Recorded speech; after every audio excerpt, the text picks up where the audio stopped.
नमस्कार दोस्तों, स्वागत है आपका द ग्राउंड रिपोर्ट में। मैं हूं समीरात्मज मिश्र। उत्तर प्रदेश विधानसभा चुनाव से पहले बहुजन समाज पार्टी की नेता मायावती कई बार ऐसा हुआ कि उन्होंने कांग्रेस पार्टी पर वो काफ़ी आक्रामकता दिखाई, काफ़ी आक्रामक रहा करती थी। ख़ासतौर से अगर कांग्रेस शासित राज्यों में, मुख्य रूप से राजस्थान और पंजाब में अगर कुछ हो जाता था तो वो तुरंत कांग्रेस पार्टी पर हमलावर हो जाती थी। वहीं उत्तर प्रदेश में सत्तारूढ़ पार्टी भारतीय जनता पार्टी को लेकर के काफ़ी उनकी नरमी रहती थी और कभी बहुत बड़ी घटनाओं पर कोई प्रतिक्रिया आती भी थी तो उसमें उस तरीके की तल्खी नहीं दिखाई पड़ती थी। चुनाव के बाद कांग्रेस पार्टी नेता राहुल गांधी ने बड़ा आरोप लगाया है मायावती के ऊपर, बहुजन समाज पार्टी के ऊपर, कि उन लोगों ने चुनाव से पहले गठबंधन का ऑफर दिया था मायावती को, कहा था कि आप मुख्यमंत्री बनिए, भाजपा को हराइए, हम लोग सरकार बनाएं। लेकिन मायावती ने सीबीआई, ईडी और जो दूसरी जांच एजेंसियां हैं उनके डर के मारे कांग्रेस पार्टी के साथ गठबंधन नहीं किया। हालांकि मायावती ने इस पर कड़ी प्रतिक्रिया अपनी दी है और ये भी कहा है कि कांग्रेस पार्टी की स्थिति ही क्या थी उत्तर प्रदेश में जो हम उससे गठबंधन करते, और उन्होंने ये भी साफ तौर पर इनकार किया है कि कांग्रेस ने ऐसा कोई उनको कोई ऐसा प्रस्ताव दिया था। पर एक बात है, अब ये दिया था नहीं दिया था ये कांग्रेस पार्टी जाने और बहुजन समाज पार्टी जाने, चूंकि ये बातें तो जो कयास लगते थे वो तो लगते थे, लेकिन किसी को इस बारे में नहीं मालूम है कि ऑफर दिया गया या नहीं दिया गया। 10 मार्च को विधानसभा चुनाव परिणाम आने के बाद की जो परिस्थितियां हैं, जो दिखाई पड़ रहा है, उसके हिसाब से बहुजन समाज पार्टी अपने सबसे खराब दौर में है। पूरे 403 सदस्यीय विधानसभा में उसका केवल एक उम्मीदवार चुनाव जीत पाया और उसका वोट परसेंटेज भी 12% के आसपास, 12.5% के आसपास बना हुआ है, 12.88% के करीब है। वोट का कांग्रेस पार्टी की तो जो स्थिति है वो पिछले कई चुनाव से लगातार वैसी ही बनी हुई है और 2.5% से भी कम वोट शेयर है। हालांकि 2 विधायक उसके जीत पाए हैं, जीतने में सफल रहे। और ये भी बात सही है कि अगर दोनों पार्टियों के वोट शेयर को मिला दिया जाए, जो इस समय इनको मिला हुआ है, तो 15% के आसपास बनता है। इससे कुछ होने वाला नहीं था, लेकिन वो बात की बात है। अगर मिल गई होती तो कोई ज़रूरी नहीं है कि इतना ही वोट मिलता, हो सकता है ज़्यादा भी मिल सकता था, ये स्थितियां अलग हैं। या कम भी मिल जाता, समाजवादी पार्टी के साथ गठबंधन करने पे दोनों की सीटें ही कम हो गई थी, कांग्रेस की सीटें भी कम हो गई, समाजवादी पार्टी की भी सीटें हो गई। लेकिन अगर बात की जाए बहुजन समाज पार्टी के वोट शेयर की, तो जो ये वोट शेयर दिखाई पड़ रहा है पिछले कई चुनाव से, जिसमें 2007 के विधानसभा चुनाव से शुरू किया जाए, जिसमें कि बीएसपी ने पूर्ण बहुमत से अपनी सरकार बनाई थी सोशल इंजीनियरिंग के ज़रिए, जो भी परिस्थितियां रही हों। उसके बाद 2012 में विधानसभा चुनाव वो हारी, 2009 के लोकसभा चुनाव हुए, 2014 के लोकसभा चुनाव हुए और 2019 के लोकसभा चुनाव हुए।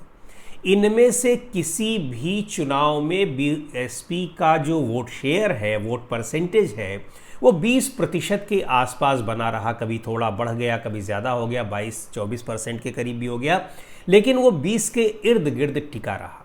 ये पहली बार हुआ है कि एकाएक वो लगभग 8-9% वोट शेयर उसका कम हो गया है। एक बात आपको बता दें कि 2019 में समाजवादी पार्टी के साथ लोकसभा चुनाव बीएसपी ने लड़ा था। कम सीटों पर उसने चुनाव लड़ा था, लगभग आधी सीटों पर चुनाव लड़ा था, फिर भी उसके वोट शेयर पिछले लोकसभा चुनाव से, 2014 के लोकसभा चुनाव से, के लगभग बराबर ही रहे, उससे कम नहीं हुए। और ये जो वोट परसेंटेज जो कम हो रहे हैं, यानी इसको माना जाता था कि करीब 17%, 18%, या मान लीजिए कि ये 17-18% वोट शेयर, ये कमिटेड वोट है बहुजन समाज पार्टी का, जो उसी को जाता है किसी भी परिस्थिति में।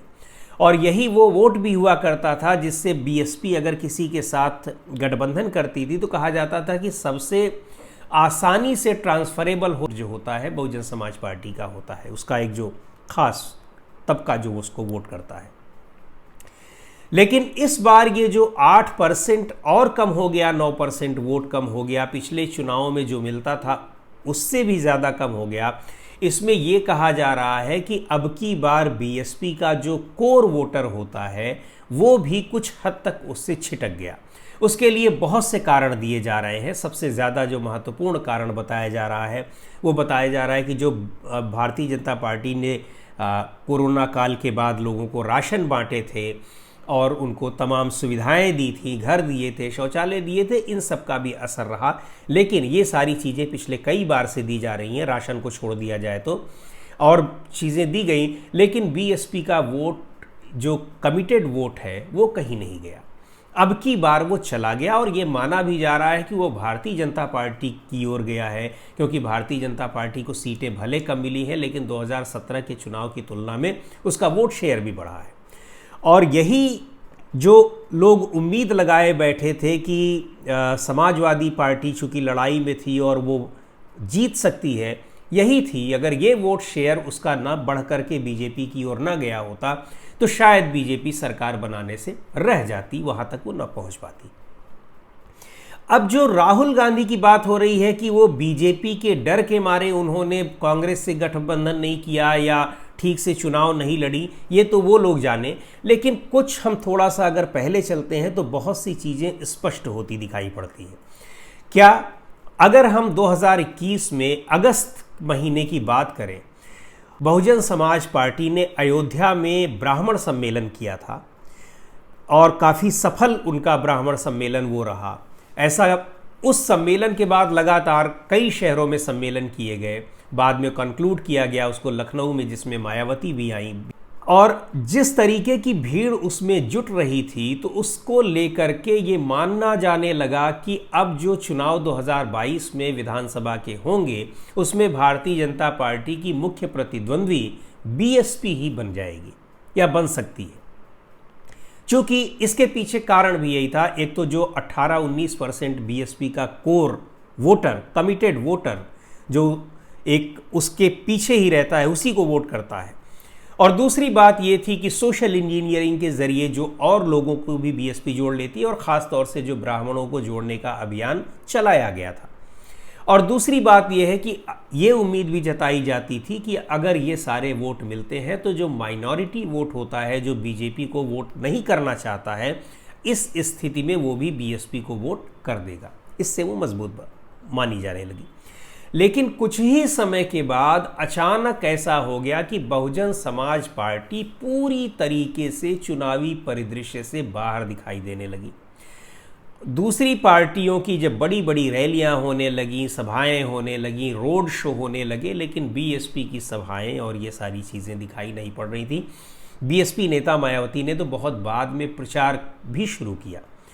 और दूसरी ओर क्या हुआ कि जब इतनी निष्क्रियता दिखाई जाने लगी, बहुत सारी खबरें हुई, आर्टिकल लिखे गए, सारी चीज़ें हुई, सबको ये पता है। उसी दौरान बीएसपी के जो बचे खुचे भी नेता थे वो लोग भी पार्टी का दामन छोड़ करके दूसरी जगहों पर जाने लगे। कुछ सपा में चले गए, कुछ भाजपा में चले गए।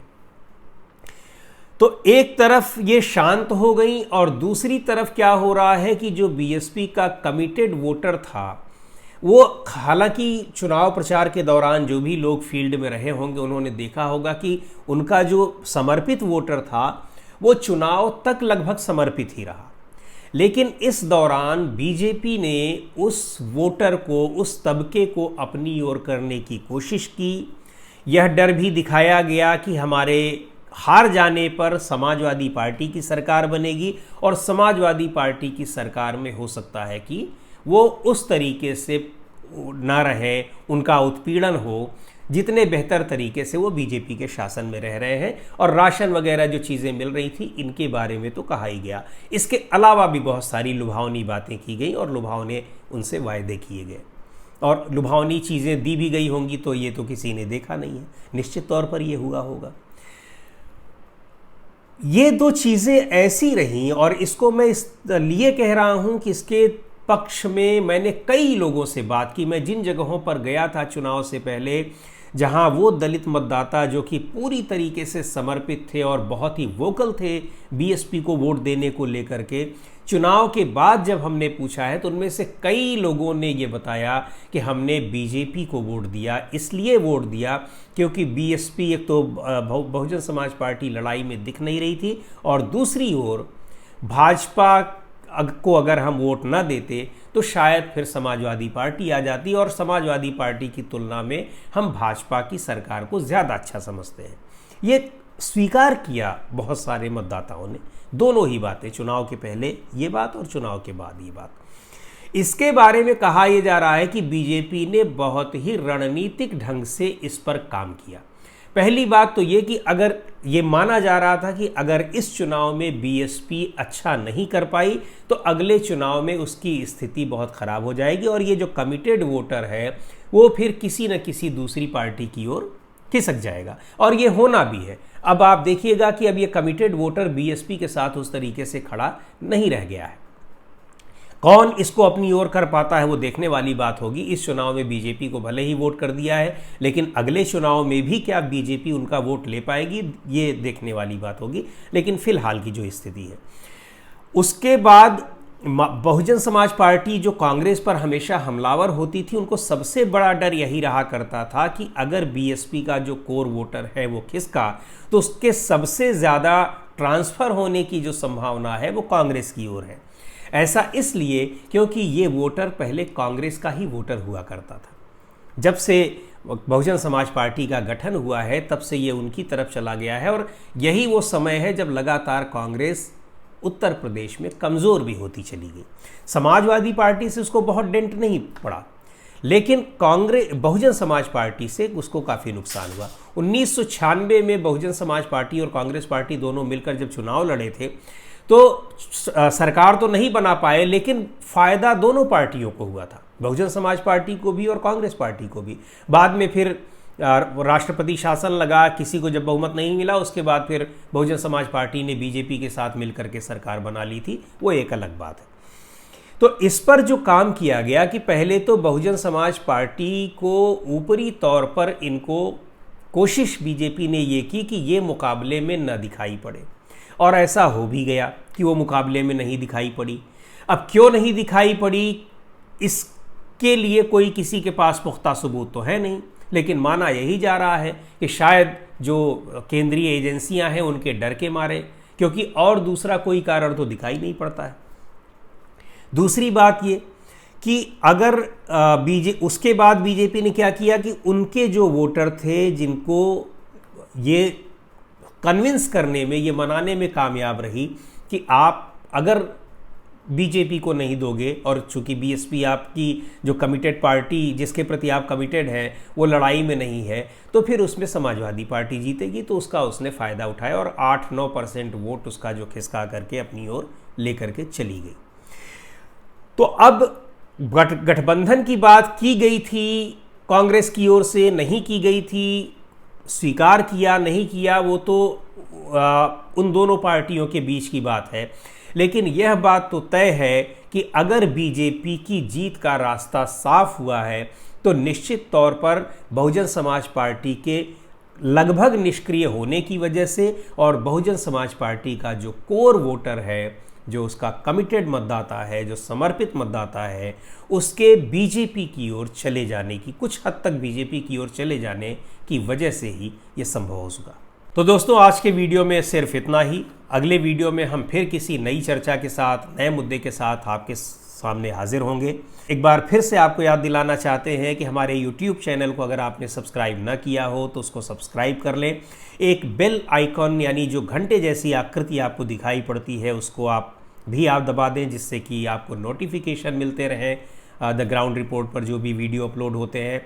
इसके अलावा हमारे जो सोशल मीडिया प्लेटफॉर्म्स हैं, फेसबुक पेज है हमारा, उसको आप लाइक कर लें, सब्सक्राइब कर लें। हमारे ट्विटर हैंडल को आप फॉलो कर सकते हैं और हमारा इंस्टाग्राम पेज भी है, उसको भी आप फॉलो कर सकते हैं।